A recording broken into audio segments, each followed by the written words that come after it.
Extremists tend to dominate the news today. People struggle to understand one another as a result.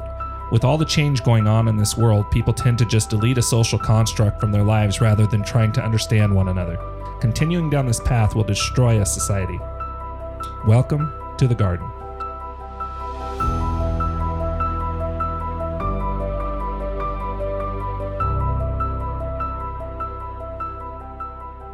We got a special guest today. We got a man by the name of David. I don't like to use last names on here, but we'll keep it at that. But thanks for coming, Thanks David. for having me. Yeah, you sound good. Thanks. All right. Well, today we're going to venture into a topic that I don't know a whole lot about, but thankfully Jeff is going to share some stuff with us. Whether everybody agrees or not, that's a different story, but this is kind of his life. Jeff, tell us a little bit about you. And this is already awkward. It's going to be awkward, yeah. But we can clear some of this out. And so, I mean, we've mentioned it in the past. We mentioned it in the past, yeah. And as far as a topic having it come up, that would be totally cool. But when you're just like, oh, so tell us about your vibe. Tell us about your vibe. That's right. So it has come up in the past that I'm transgender. Hold on a second. So trans female, yeah. So you're a trans female. Yes. Before we get too deep into this, I just want you to know that I never really let David know much about what we were going to talk about. So this this is a surprise. This is going to be a little bit of a surprise for him. So I hope you're okay with this, David. So he's here for the conversation thinking we were going to be doing the Civil War episode. And then we're like, oh, by the way, I'm trans. You're going to sit there and take it. That's right. That's right. David is he's a younger, he's in his early 20s. And so this is really good for us because we get a different idea of culture differences by age, because we've talked a little bit. I'm in my 40s, going into my late 40s. So I definitely have a different ideology because I grew up in a different time. What's interesting is Jeff and I grew up in the same town at the same time. Yeah. And a lot of what we're going to talk about, I never knew about at all. So bringing somebody in that's in their 20s and living through this in real time and being exposed to certain things that we were never exposed to, it's kind of it's interesting to me. So I'm really curious where this conversation is going to go today. Yeah, and I kind of wonder. It's kind of beneficial, I would think, from your perspective, with kind of aging into this kind of environment rather than like we were born in the 70s, mid 70s, raised in a small logging community. And so the different perspective is going to be nice, but it sounds like you haven't given much thought to transgender issues. It's like just something that doesn't impact your life very much. So you're kind of neutral on the idea? Or? Yeah, I think I'd say I'm more neutral. As far as I know, I don't really know exactly where I fall on that spectrum of agree or disagree. Okay. But I don't know if I would say that I was kind of like, if I grew up into that, because it all kind of depends on like where you were raised and how you were raised and what culture you were raised in. I think. Sure. So I don't know if I was like raised into it, but I think. And my only point was that you're at the age of 20 something in the year 2022. Mm-hmm. So this has been socially you were raised in it, whether you understand it or not. Sure. It's been a part of the culture. Sure. Yeah. That's right. And what we grew up in our small little logging town, if you said you were gay or if you were a guy saying you were a woman, you'd be running for your life. Yeah.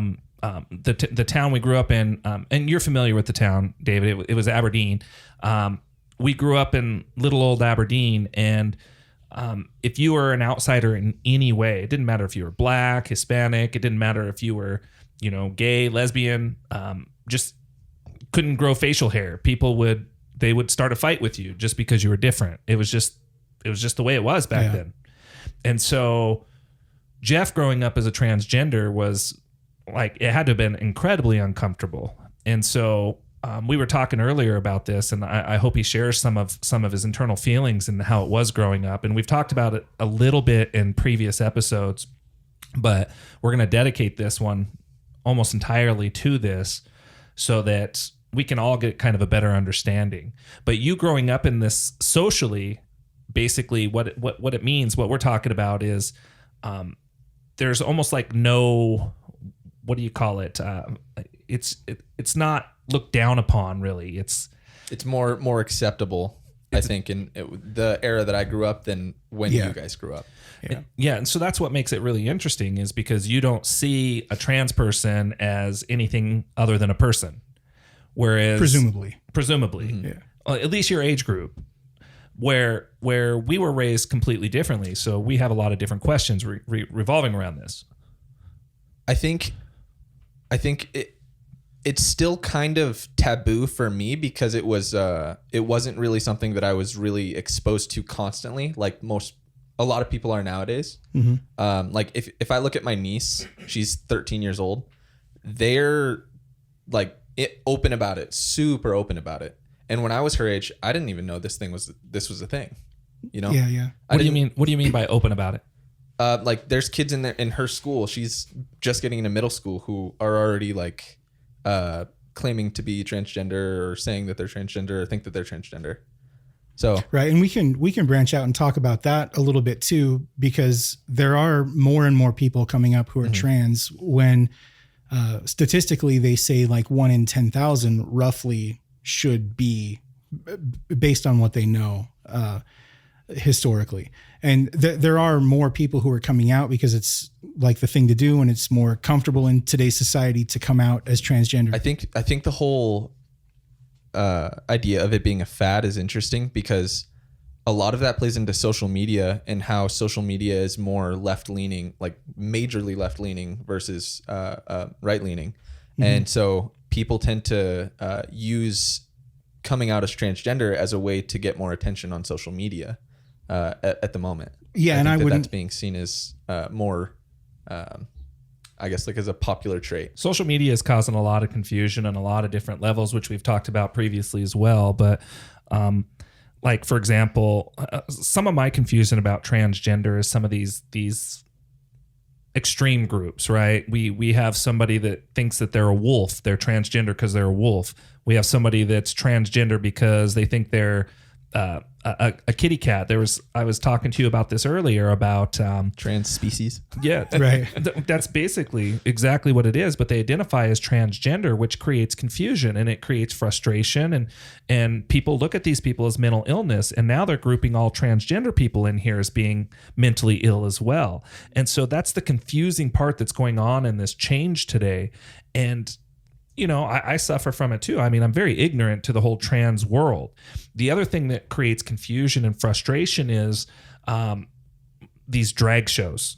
These drag shows that are being done in schools is like, it's so frustrating to me because we live in a hypersexualized environment. Kids believe they can go around and sleep with one another like more than they've ever done in their entire life. Yet a male who hits on a woman, asks her on a date, he can be accosted for sexual misconduct or sexual harassment, you know? So we're living in this crazy, just really extreme world right now. And so what's happening is, you know, the trans people are coming out in a way that is so extreme in some situations, and everybody's looking at these people as mentally ill and crazy and attention seeking. But then we run into somebody like you that's a transgender, and you're married, you live a normal life, you're not in a position quote, unquote, normal life. Yeah. We don't know what's going on inside your head, sure. but from the outside you look like a normal dude. Yeah. So, and a lot of that is the like I wear a full beard, and part of that is because when I look into a mirror, I don't have to see how grotesque my real face is, because I don't feel like I just don't feel like I look. I don't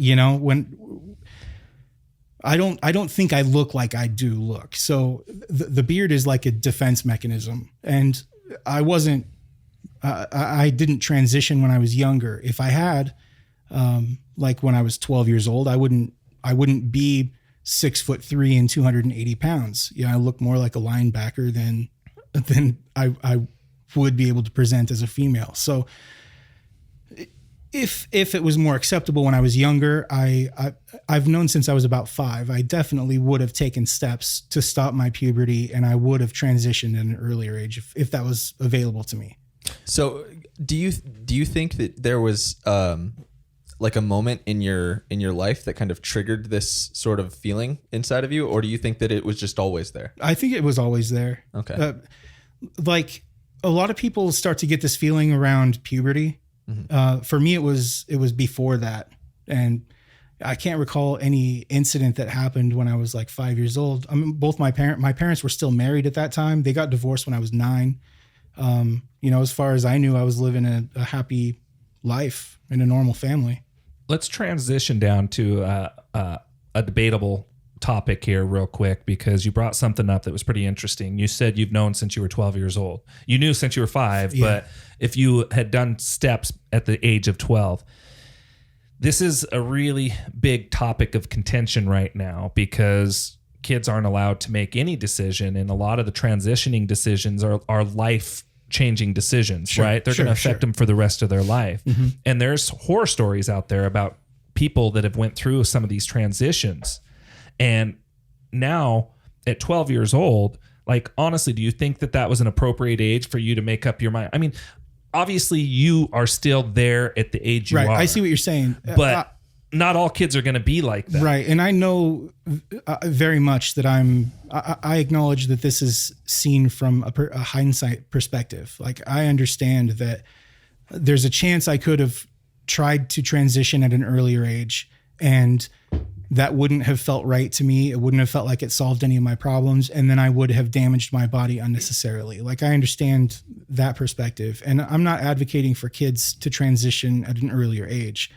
I'm saying in an ideal world, it would have been me transitioning, because I would have hit that sweet spot before the resistance came up against kids transitioning at that age. Is transitioning an official term? What does it mean to transition? Well, I haven't checked the manual in a while, but to transition is just, it could be anything from a person like me wearing more feminine bracelets, or painting my nails. So it's kind of an umbrella term. It is. Okay. It is very much. Got it. Yeah. Okay. So, and there are steps that I could take that would probably make me feel more comfortable, but it would be, I almost feel like that would be just self-serving, and which isn't important in this kind of a situation, but I don't feel like the result would be like, if I were to just wear feminine bracelets, I don't think that's going to really fix anything that I've got going on mentally. It's not going to make you feel more like you. It won't make me feel any closer to female. Exactly. Right. Yeah. Right.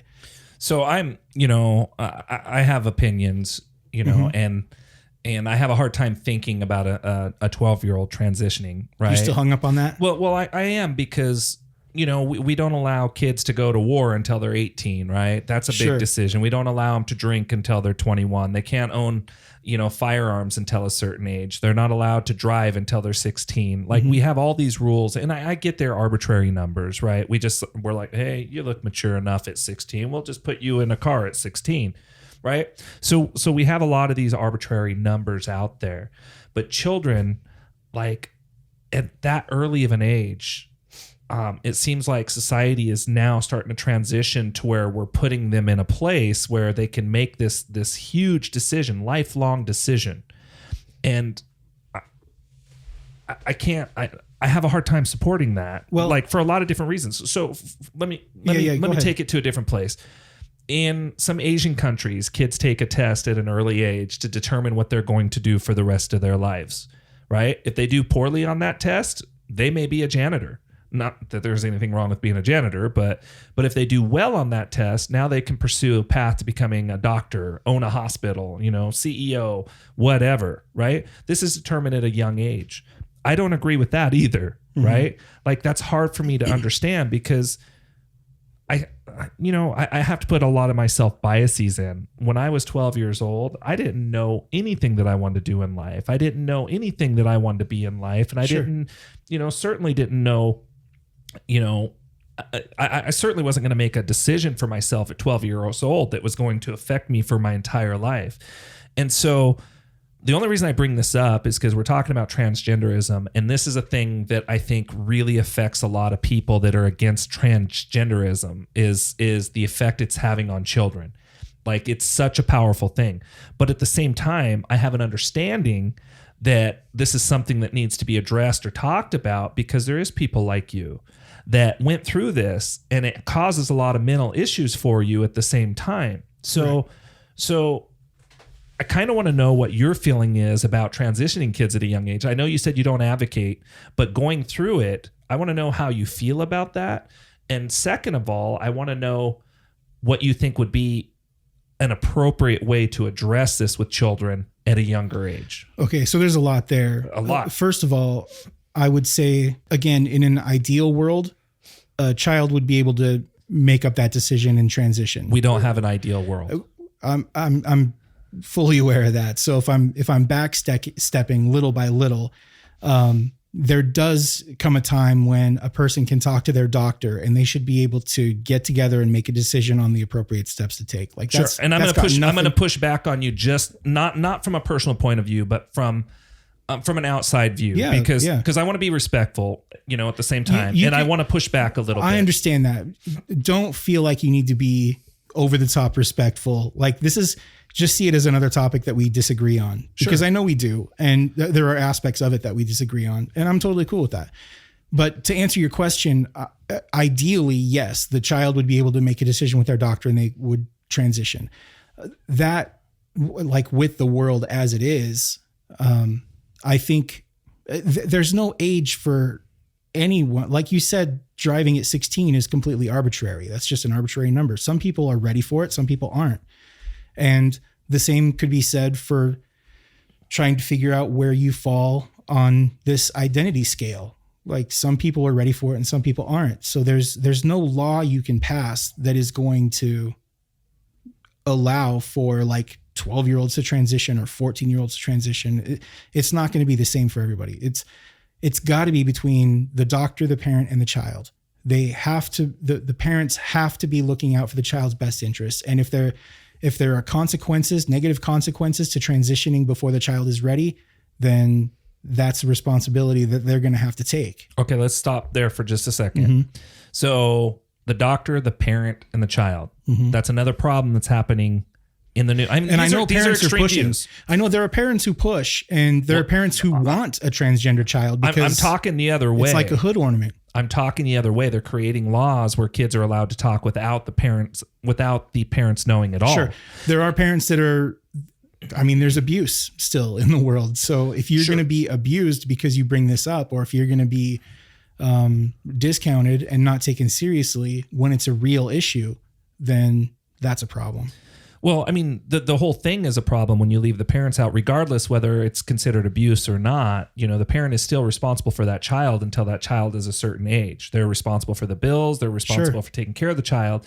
And we're seeing situations where, the schools are going behind the parents' back and helping the kids transition because the kids don't trust their parents, which actually creates more problems in a lot of situations. No, I haven't seen, like, what ages are you talking about? Because I doubt there's any doctors who are putting kids on hormones. Okay, so hold on. That's kind of where I was getting lost for a second. Yeah. Because you guys haven't mentioned any sort of, like, hormone therapy or anything like that. You've just been using the word transition. Mm-hmm. So we're talking about hormone therapy now. Now we are. I wasn't talking about that. I'm talking in general. I'm talking about the conversations that are happening. I'm not even talking about hormones, medical treatment, or anything like that right now. Okay. I'm really specifically the things that I'm seeing in the news when I see things. I can't give you specific examples, but you can find them everywhere, because this is just one of those hot topics that's out there. But what you're seeing is there's situations where, like, 13-year-olds are going in and talking to their counselor, which I totally encourage. Like, absolutely, I think that could happen. But the counselors are assisting them in transitioning their brains, right? They're talking to them. You're a girl. We're going to make you a girl. We're going to call you she. And a man thinks he's a girl. We're going to call you she. We're going to do everything to help transition you into living that life. But they're leaving parents out of this, instead of having the conversation. And I understand the other side of it, where a parent's going to be like, that's my boy. There's no way he's a girl. I'm not allowing it. And I understand that. But we have to be able to have the parents involved at the same time somehow. Right. So I guess the question would be, what's the problem with that? I think that coming from somebody, I'm pre-med right now. I want to go to medical school to be a psychiatrist. I think that there's an issue in if that's how counselors are handling kids who are coming to them with these transgender thoughts and things like that. I think it'd be more responsible for a counselor to help that child discover whether or not what they're doing is actually how they feel, or if what they're doing is like we were talking about before, a fad or something that they're just trying to use to get attention, right. and whether or not that's actually the healthy steps to take moving forward for them. Sure. Yeah. So at what point do we bring the parents in? That's a good question. I mean, that's where the conversation needs to go. And it depends on each family. We need to educate our counselors in helping the child present the information to the parent. Right. You know, I get there's always going to be resistance and pushback, and maybe that's what the counselor helps them understand. You're going to get this pushback, but your parents love you, and your parents are going to be accepting of you regardless. But you don't know that. You don't know that. There's how many people are thrown out of their house as soon as it's determined that they're gay or trans. I don't know. My cousin was one of them. Yeah. See, I don't live in that world. It's hard for me to understand. So, and that's a good thing about this conversation taking place. But to your point, yes, I think that having a counselor on board, if I was 12 years old and I was in junior high and I went to a guidance counselor, and I was seeking guidance, and I say, look, my parents, they're both mechanics. They're not going to accept me if I come out in this way. Can you call me she, her as my pronouns while I'm at school and not tell my parents? And if the answer is yes, cool, then that's great. I get to try it on for size and see how it feels. I get to see what that experience is like and see if that does validate me, or if that is if it's still a little bit uncomfortable, then there's stuff to work through. But I think a guidance counselor not outing you to your parents at the first sign that there's this dilemma going on in a child's life, I think it can be instrumental in the rest of their lives. I think that the support of making them comfortable and giving them the opportunity to see if that's like the change in pronouns is what they want. I think that's a good method, but I think that it can be it's a slippery slope when you're keeping parents away. Mm-hmm. But I do understand that if you do out them to their parents right away, then it kind of makes them lose trust in the counselor themselves. So it can kind of be bad in a couple of different ways. And the parents could get involved and say, no, you're not going to be called she, her. This is not going to happen. Yeah. And then they'll never know if that's going to be beneficial for the kid or not. Yeah. Okay. I think to your point from before, I think before any medical intervention is performed as far as transitioning hormonally, I think the parents definitely need to be involved 100%. If the child's under 18. So I think just listening to both of you guys, I think I kind of understand part of the situation. We're talking about generational gaps, right? Like that's a big deal. So, I mean, the parents, like I have an 11-year-old, right? So, and I'm 46, and a lot of the 46, 45, 40-year-olds, they're going to be a lot more resistant than earlier parents that are coming up, right? In their 30s, they're probably going to be a little bit more open to this kind of stuff. So that's one issue. But something that I keep hearing when you guys are talking is the way the parents are being told may not be the appropriate way to tell the parents. So maybe there needs to be some pre-education going to parents before any of this stuff even comes out, period. For example, maybe the schools can start talking to parents about, hey, your kids come to us with certain situations that they're uncomfortable talking to you about. You just need to be aware of that. This is all parents. And so do like a general education so that parents are prepared to be able to talk in situations like this. Right. But they bring that up and you get Matt Walsh complaining and screaming from his platform. He just wants to know what a woman is. About how awful the school boards are. And, you get people... But here's the going problem. To school boards meeting, complaining and yelling about the parents being out of the loop. But here's the problem that's happening. You have a child that's sitting there having this full-on conversation with counselors. You have a child that's having this full-on, like, ready to transition. And then all of a sudden they're like, hey, Bob, just wanted to let you know your boy's actually a girl. like that's going to make any parent angry, right? There's nothing there to prepare the parent for all this stuff happening. And that's the situations that I told you about that I'm seeing. That's exactly what's happening. It's just like an automatic thing that's happening, Well, and they don't have any preparation. There's a bit of trust we place on our educators where they're going to be tactful about how it's put and how it's brought up. Not everyone has that level of tact, and it's just human nature. It's just how it is. So how would you feel if you had a daughter, 13 years old, she's pregnant, and you have no clue about this, and the counselor's sitting there talking to her about her pregnancy, and through the whole thing, you have no idea. And then at 9 months, and this happens, women can hold in a pregnancy to where you can't even see she's pregnant. I remember this from one of the girls that we went to school with that was pregnant that we had no clue with. Not all situations, right? So this girl, she's pregnant. She's your daughter. She's 13 years old, and the counselor's been talking to her through this whole thing. And then at 9 months, she's a couple weeks from delivering that baby. The counselor says, hey, by the way, we've been talking to your daughter about her pregnancy. She's ready to do this. She's ready to have the baby, but you're about to be a grandparent. I don't think I'd be happy as a parent hearing that. And now we can take it even one step further, and we could talk about the Roe versus Wade, just to bring it in. And in some states, she can have an abortion up to 15 months. And if the parent is pro-abortion... 15 months? Or 15 weeks. 15 weeks. Okay, good. And if the parent is if the parent is pro-abortion, okay with somebody having an abortion, the parent could have had that whole conversation with the child, right? I'm not a big fan of abortion for birth control, but there are parents out there that are. I mean, we talked about it in a previous episode. I think there's like 70% of people that would support it, right? So now all of a sudden they've allowed this to go all the way to term. Abortion for birth control, as in like no contraceptive. If you just get pregnant, then that's just how you deal with it. Yeah, there's people that use it that way. So those are his numbers. I'm not. No, I just wanted to make sure that was clear. Yeah. No. What I'm saying is there's people out there that use it. I don't know what the number is. Okay, it could be like 1% of the people, but all I know is it happens, right? There's women that have had 15, 20 different abortions. Sure. You know, but what I'm saying is that would make me as a parent, that would make me very angry that I couldn't be involved with that with my child. So I don't know what the right answer is. Like I never do. But the reality is hiding something that it's that important from a parent. Right. It makes the parent feel betrayed. And so now you have these school boards. You're right. They're being lit up. They're being screamed at. You have Matt Walsh yelling at people because of this stuff going on. You have people like that. But how much of it is related to what is actually happening? So I would wonder how I failed as a parent that my child felt like they couldn't talk to me about this. Sure, absolutely. I would be more concerned with... Do you have kids?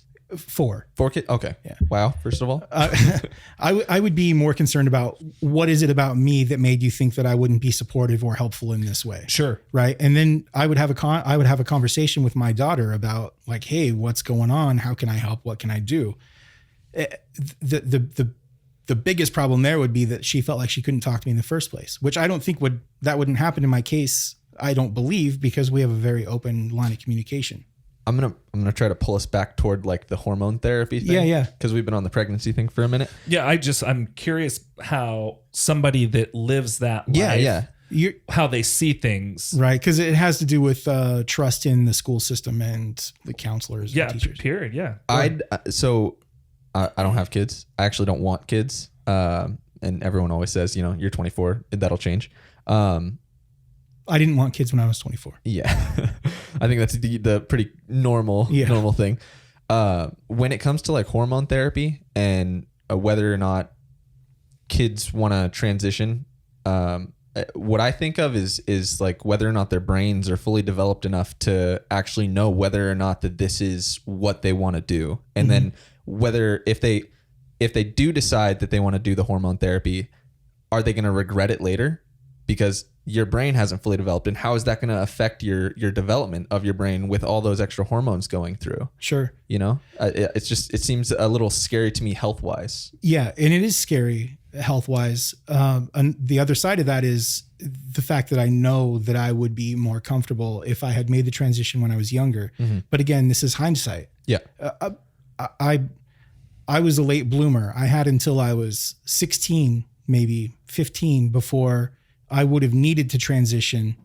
So, I mean, that would have bought me a few extra years beyond what we were talking about from 12 years old. But I can just speak from hindsight at this point, Sure. because I know that I would be, I would very most likely be more fulfilled as a human if I were to present in a genuine way in public.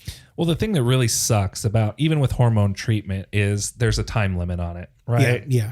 And so, and the child obviously isn't in the mental state to be able to make a life-changing move for themselves. Like 90% of it, maybe you did, but again, you're looking hindsight, right? Right. You don't know at the time. And I know that's a lot appropriate. of kids are confused. A lot of kids Very think they confused. want to transition, and then a couple years later, it's not a genuine. So what makes this a horrible situation is the timeline. I mean, if you could wait until you were 18 and then be like, yep, it's ready. That would be one thing. Even at 18, some people don't know. They don't. You're right. But at least they have a mental capacity to know that, hey, when I make this decision, it's permanent. Well, but they don't until they're roughly 25, 26. They can't make decisions that are going to have long-term consequences. But they're going to know. They just don't comprehend those consequences. They may not comprehend the consequences, but they understand that this is a life. Isn't that what comprehending the consequences is? They're going to know. Like, no, you like, don't I know what you're understand saying, but at 12 years old, a kid's not going to be like, yeah, this is going to be me for the rest of my life, and really understand what that means. Right. At 18 years old, you know what that means. Maybe you don't comprehend everything related to it, but you know that, hey, I'm going to do this. This is going to be me for the rest of my life. The way that I think about it is like, say you're 13 years old and someone offers you like meth, you know? Sure. Like you have no idea whether or not if you take this meth, are you gonna get hooked on it? You don't know. You could be a drug addict afterward. You know, so if you're putting, I know hormones and meth are not the same thing. Yeah, but you know, it's just like it's kind of to his point of you don't know exactly what's going to happen after this and how it's going to affect you later on in life. Right. That's it. Yeah. Sorry, I'm playing with the levels here. That's okay. I didn't think you were going to be so loud. I have a loud. Well, he's talking It's about terrific. meth. You know, I know. It gets excited with that meth talk. He's like, when you give us meth at 13. No, but it's true. And so now we can go back to my second thing that I was talking about is what is an appropriate way to talk to a child? You went through this. Yeah. So I didn't at 12, 13, 14 years old. Yeah. What's an appropriate way to handle this situation with you personally versus with parents that would not be okay with this? And I again, I can only speak from like either ideally or the way it went. That's fine. I can't really find a lot of middle ground. Let's talk ideally in this world that we live in. So ideally, I would have been able to speak to my guidance counselor, Miss Kelso, and she would have. You remember Miss Kelso? I never talked to a guidance counselor. Oh, I never. You're too cool. No, I just too cool. I was not a good. I mean, I was a great student, but I was a bad student. You know, you were a great student, but you were a bad person. Well, we would bring like half gallons of whiskey, put it in our PE locker, and I mean, I was that student. Yeah. And He's the person that caused all the people to go to the guidance counselor. Yeah. That's right. Yeah. No. So ideally, I would have been able to have a conversation with her, and she would have talked to me about it. And if I felt like I needed to be known as she, her, then we would have kind of dipped our toe in that water in school just to see how it fit. Well, back then, did you even have the idea of wanting to be called she, her? Was that a thing back then? Yeah. Oh, okay. Well, it was a thing for me. Yeah. Like I was telling before we started recording, before you came in, I was talking to Jim about how from the time I was 12 until I was in my 30s, like this is 15 years ago, I would pray every night. I used to be religious. I used to be Christian, and I would pray every night. Please let me wake up as a female. And if I can't wake up as a female, help me to be happy with who I am. And if I can't have that, just kill me in my sleep. Every night for that many years, I prayed that. And it very much was a feeling of like, I should have been she, her, and I should have been in a different body. And at that age, if I had been able to have the hormonal intervention, that would have curbed some of that despair, I guess. But yeah, back then there was I do feel like I would have been more fulfilled, and there was that like I'm not what they call me kind of a feeling. Yeah. So I actually want to ask you something, David, because you're a young kid, and one of the things that bothers people of my age, me included, is the whole pronoun argument that's going on right now. If I walked up to Jeff and I saw him in the store, I would obviously say, hey, this guy over here, you know, he, him, whatever, right? There's no way I would know his pronoun. Right, because I present as masculine. Exactly. Yeah. But people today are out of their minds. They're saying that you shouldn't address anybody until you get their pronouns, which I think is completely... I think that's kind of irrational, just because the way that our brains are wired, our brains just kind of fill things in because they have to focus on so many things. And if we have to constantly be paying attention to these minor details of what has been commonly referred to as a minor detail, you know, what you're going to say to somebody, like, excuse me, sir, excuse me, miss. I just think that's kind of a really irrational thing to get mad or upset at somebody about if they initially address you as something and it's wrong. I think if you get if you get called something that you don't want to be called, and then you say, hey, I'd rather be called she, then I think that it's respectful to call that person by she. But you can't demand it. No, you can't demand it. Well, you can't compel anyone to do anything. Well, that's part of the problem, is that's what's going on. And we talked about this, but I mean, these are extreme views that are going on out there, right? And people saying, hey, I'm Jim and my pronouns are he, him, and blah, blah, blah. Like, what the heck's going on in people's heads to think that they have to go through this? I would ask again, what's the problem with it? Like, it I makes understand. things so like impersonal when you have to introduce yourself that way instead of just having a natural conversation. No. I just mean if you're misgendered from the beginning. Oh, If you were to call me he, and I'm like, well, I prefer to be called she. I think any respectful person would. Any respectful person would do that. There's a lot of people who won't. They just refuse to do that, and most of those people are older, and we're not going to have to worry about them too much longer anyway. I'd love to see you in the store and somebody walk up to you and say, sir, and you'd be like, dude, look at me. Let's do it. Do I look like a sir to you? I am a woman. I'd have to shave the beard first. No, do it with the beard. It makes it perfect.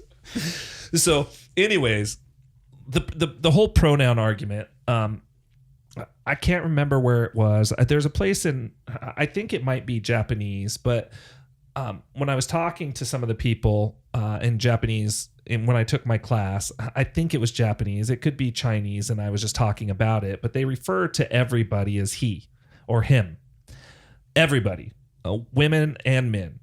And it almost seems like it would be such an easier transition than trying to identify who people are. But people have to stop getting offended by that stuff. I think that's largely because of the individualism of the United States. Oh, yeah. We're primarily an individualistic culture here. We are, but it's out of control at this point. Well, it feels out of control to you, maybe. I don't really see it as out of control. It's a fight that's going on that shouldn't even really be a fight. It shouldn't be a fight because there should be enough respect between one another that you're going to respect the pronouns of someone else. I think there's a sweet spot between the two that just hasn't been found yet. Yeah. Well, even the pronoun people don't even agree because this person's like, no, I'm a they. I'm not a she. You know, I've never met anyone who wanted to be Zer. Yeah, I've never met anyone there's people that have so many different variations of these pronouns. And I know you hear about those stories from like the college environment. I actually I just stopped working at my job in a hospital. Mm-hmm. And I had I'm not going to mention any names because of HIPAA laws, but I drew blood from a 13-year-old who identified as a planet.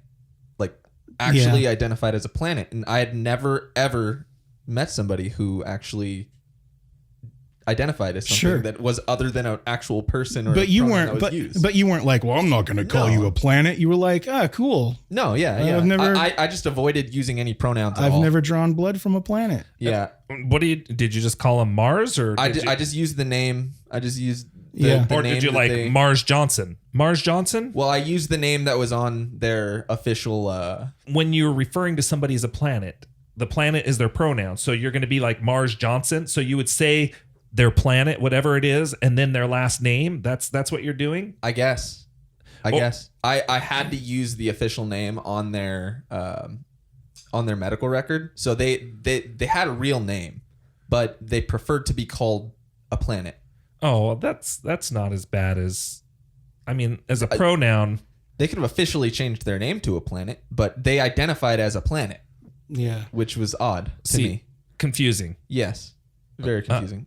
The pronoun thing just drives me crazy. I know you're not involved with the whole pronoun thing. I know it doesn't affect you so much. That's why I like talking to you, is because you're a normal person that understands. Well, I mean, you identify as transgender, but you understand both sides, so you don't take offense because you know that there's roadblocks in people's heads. I know there's a learning curve that needs to take place, and so why would I be offended if someone is trying to, as long as they're making an effort to navigate through these waters with me? Because I don't even know a lot of, I don't even know how to pinpoint how I feel, or I don't even know how to tell you what I want that's going to make me feel validated, that it's going to help me. Yeah, I think a lot of it falls into like rationality. And the true nature of ignorance. Like you don't know what you don't know. Yeah, and I think it's kind of ridiculous to expect people to just fully accept something that they've never, ever experienced before. Right. Most people have never experienced before. Right. And so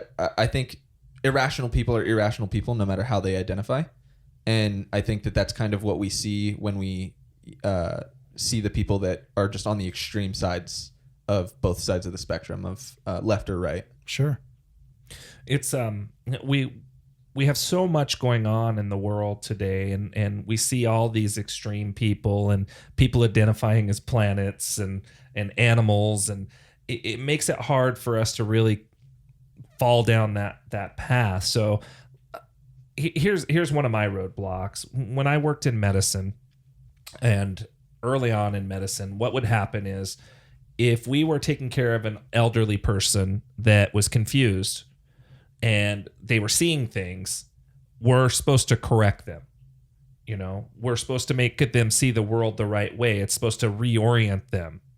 And I understand the argument is maybe I'm not seeing the world the right way. If you claim that you're a woman and I don't see you as a woman, then I'm not seeing the world the right way.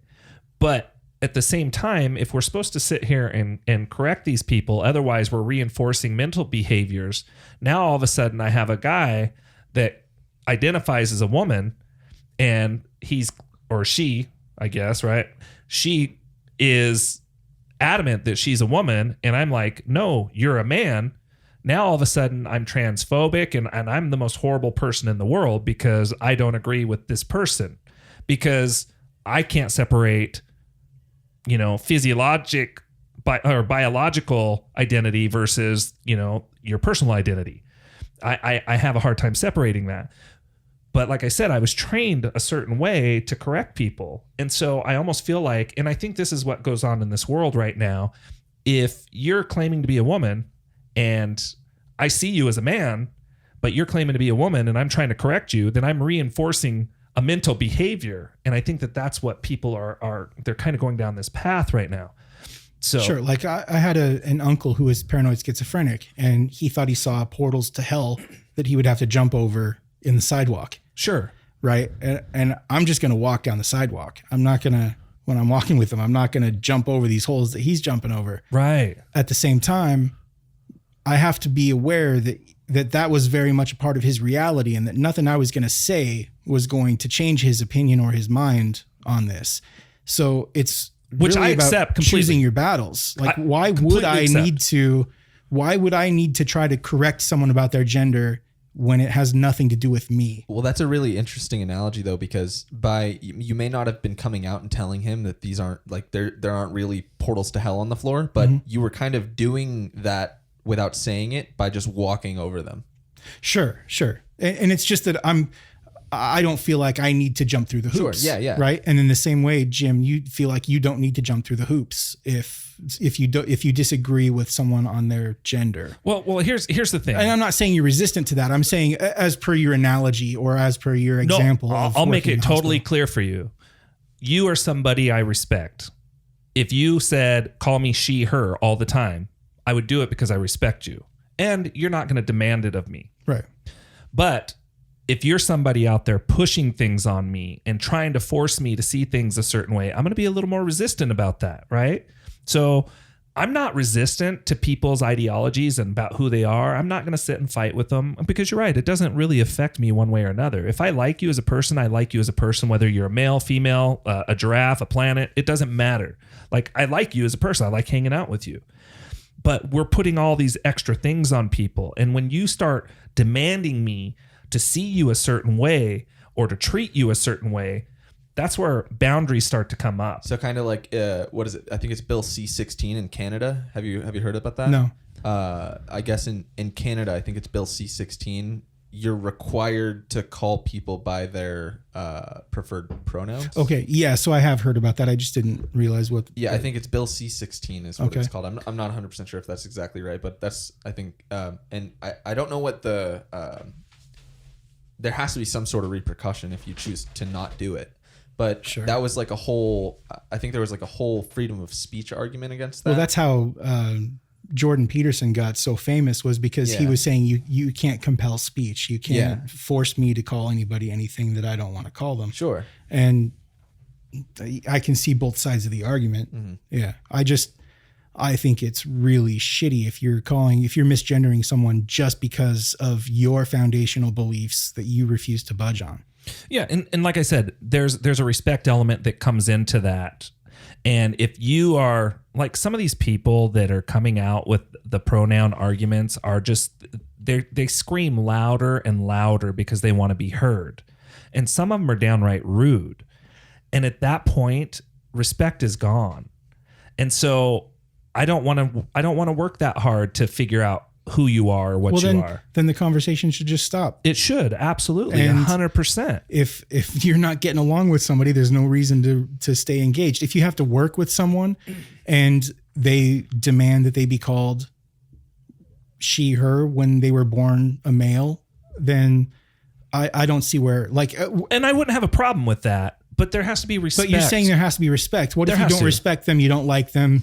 You wish they were dead. I can respect people without, like, I mean, I worked in the medical field for 25 years. So I worked with a lot of people. I took care of a lot of people that I would never talk to outside. So, I mean, I guess respect, it's kind of a loose term for me, I guess. Mm-hmm. But when you're coming at me and saying, I'm being rude about telling me who you are and what I need to treat you like, that's a different story to me. Yeah. Cause like, you know what I'm saying? Yeah, I do. And we can both see that you're not a cool guy, but you identify as a cool guy. Exactly. So we're like, okay, Jim's a cool guy. He's a cool guy. Right. We have that amount of respect for you. Right. Because I'm not shouting pushing you down you. saying you're not cool. I'm not forcing you to call me cool. Right. Right. Well, so, I mean, you should. I feel pressured.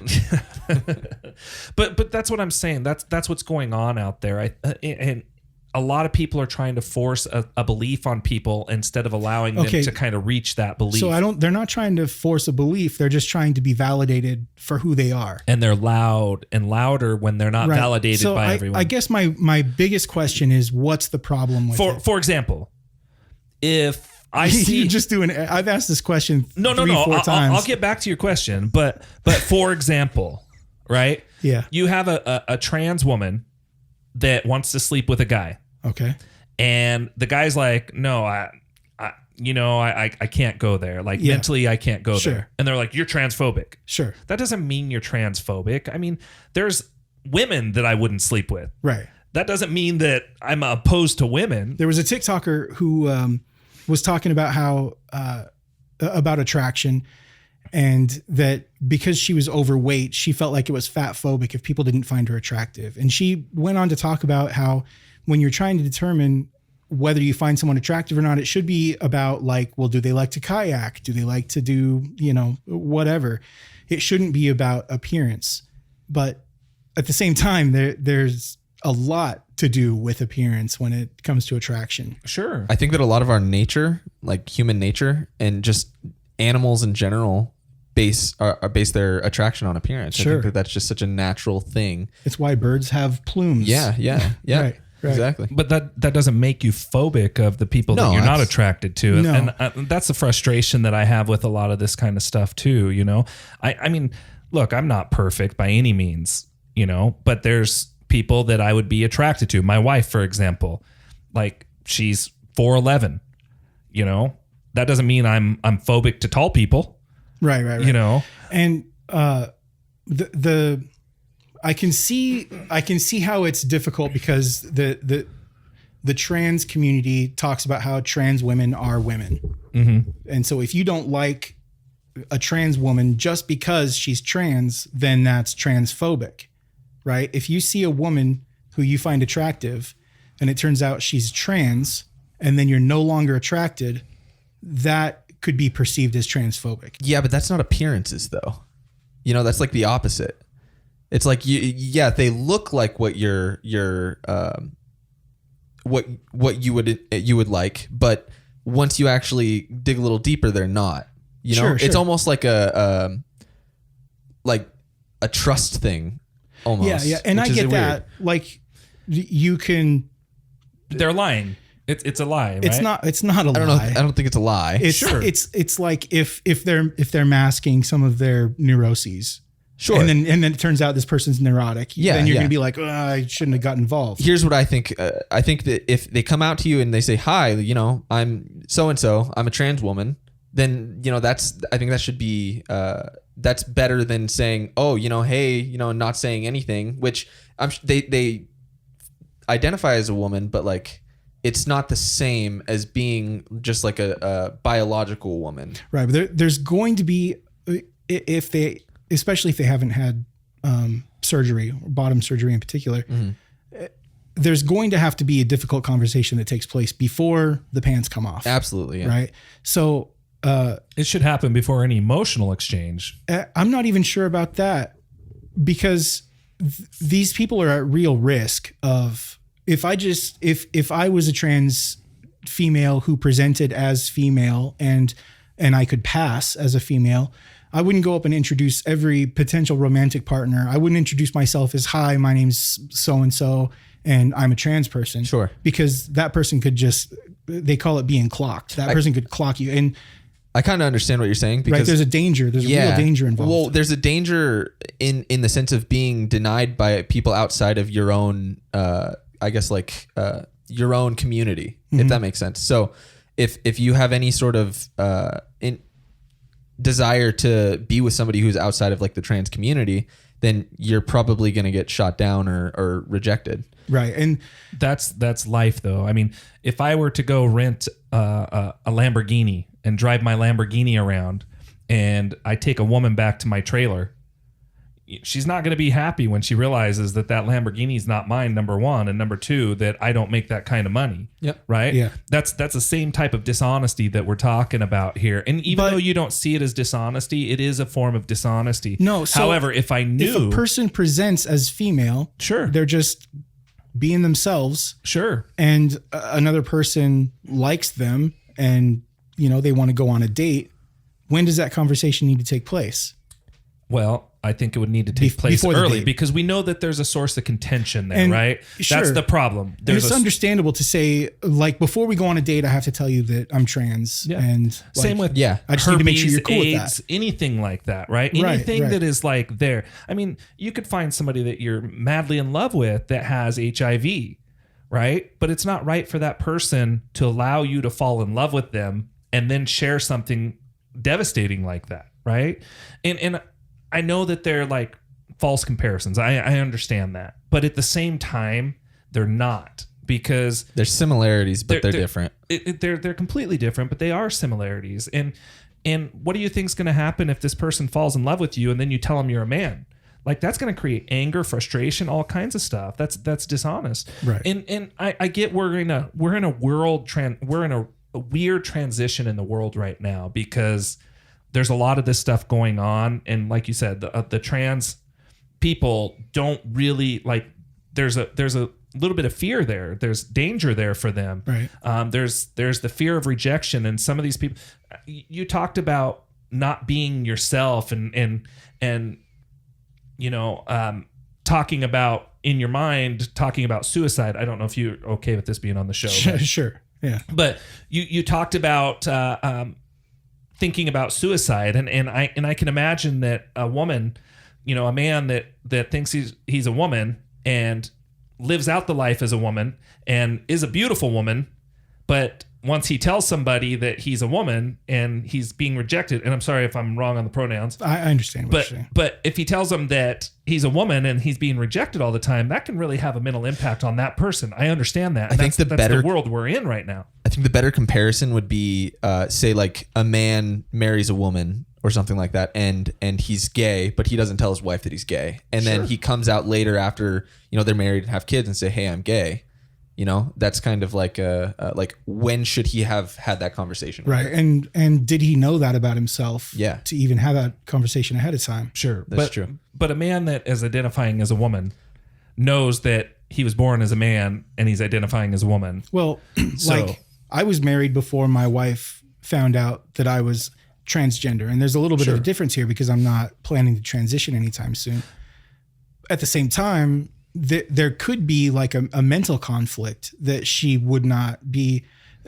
I did not do her the service of letting her resolve any conflicts in her own mind before I got into a relationship with her. Right. And so if she would have been harmed by me coming out, then that's something that I would just have to deal with. And I would have felt horrible. But the thing is, I knew that I was feeling this way. I didn't know that it was transgenderism that I was feeling.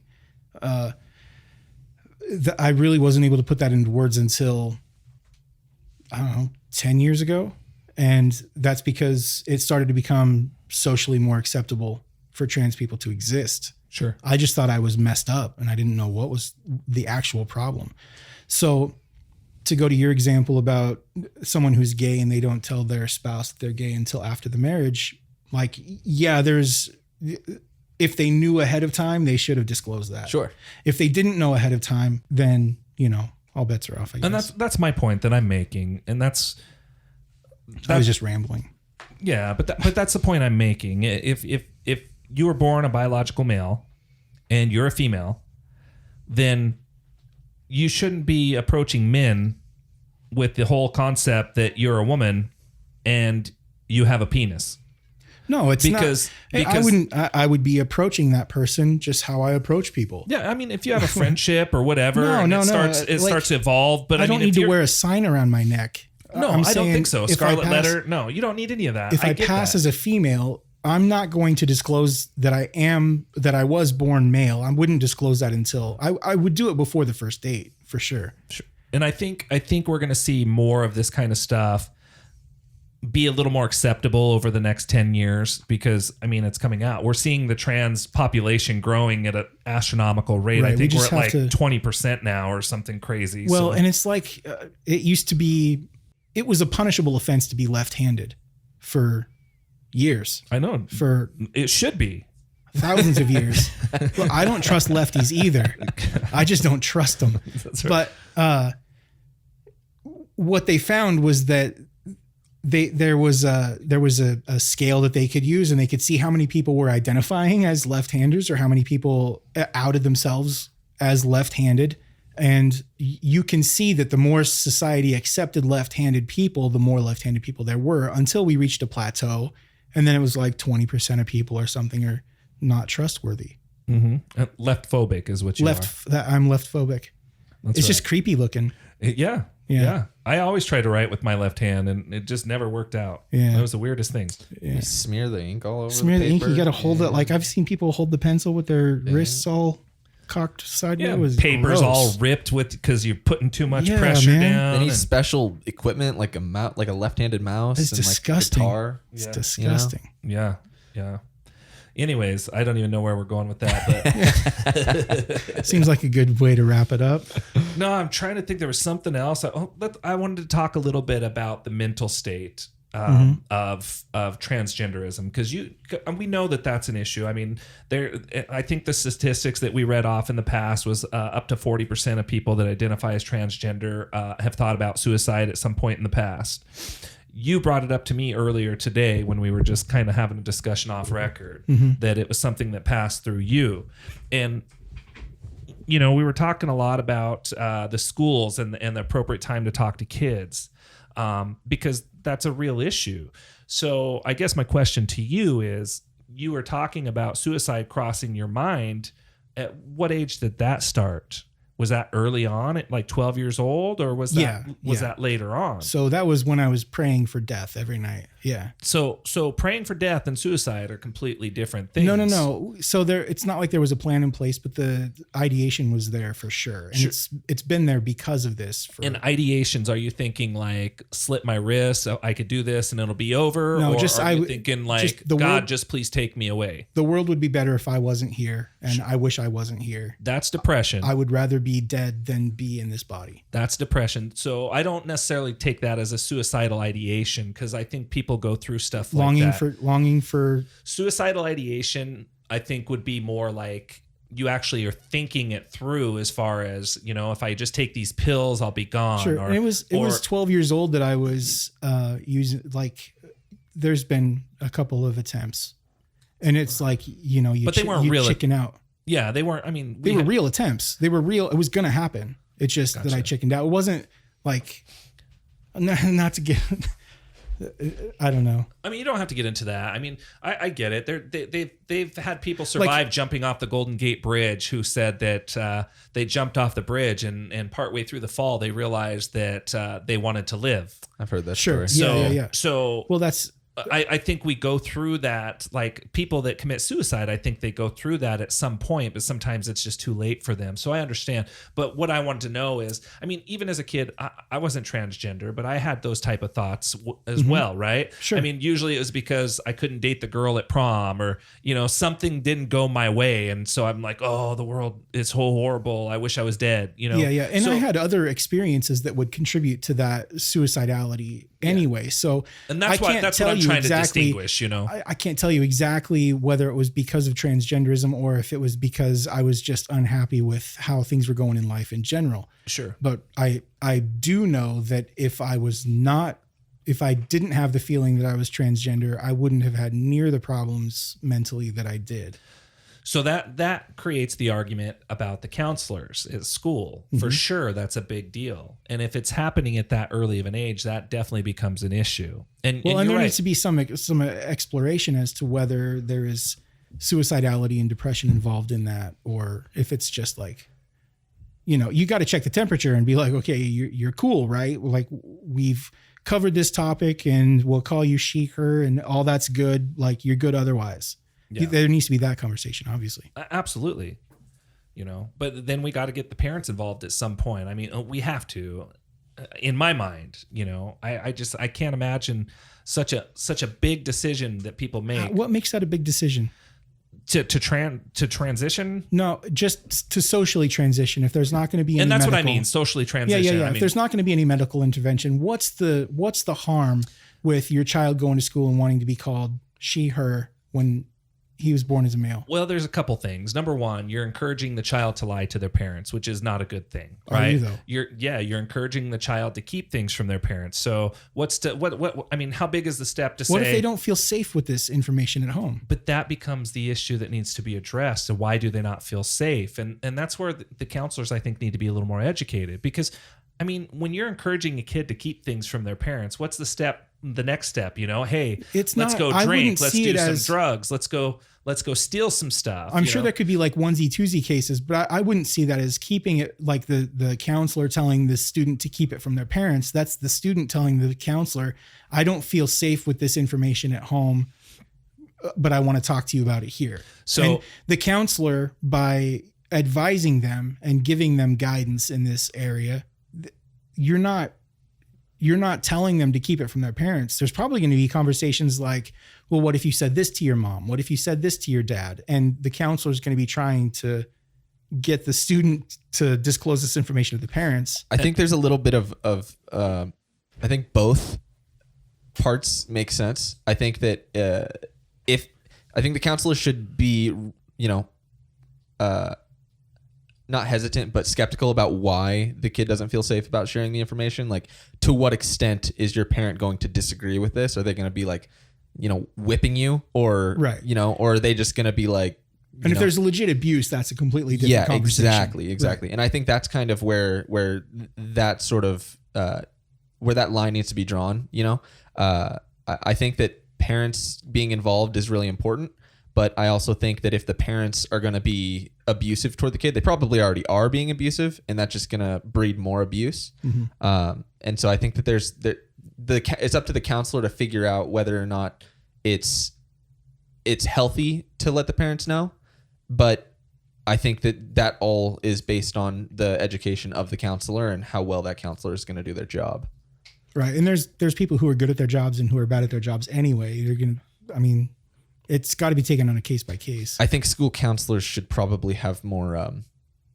I think there should be some standard. Yeah, more. I think more than there is now for public schools. Public school counselors are kind of. Yeah. And that's where the distrust is coming from that I'm hearing. And like I said, and I push it out there as much as I can is what we see in the news and what we see in these TikToks and the things that make it really popular is because it's an extreme. It's not the things that happen all the time. It's an extreme event, and that's what happens. For example, the guy that his daughter was molested when they in Virginia, the whole Virginia thing that happened where they made the bathrooms. If you identify as a girl, you go into the girl's bathroom, and then the boy that identified as transgender went in and raped this guy's daughter. And I mean, there's a lot more to that story. This was in Virginia, and that's why the Virginia governor is now a Republican. So, but what happened was. Apparently there was a relationship going on between these two prior to this even happening. So there's a lot more to the story. There's a lot that we're never going to get, but this was an extreme event that happened. I'm glad you mentioned that because it's not just some dude who said he was trans just to go rape somebody in the bathroom. Well, there's a relationship that was going on beforehand. There was in that situation. So what happened was they moved the kid to another school and he did it to another girl. And it was all covered up because the people on the school board in Virginia were trying to make it to where each bathroom was like a unisex, or a dual sex bathroom. They were trying to push a lot of this agenda. And so the father was angry his daughter was molested. And so he went to the school to talk to the school, and the school kind of brushed it off, and the father got angry. They ended up arresting the father, and it was at a school board meeting. And so they ended up arresting the father for inciting violence or inciting the public or whatever they call it. But it created a problem, and it's an extreme event, right? And so people can put themselves into this father's place, into his shoes, and they can see like this crazy thing happening. And we know that it's not happening everywhere. We know it's not in every situation every day. It's not happening like that. But it's something that happened. And so people get so emotionally invested in this one event that it's hard to see past it.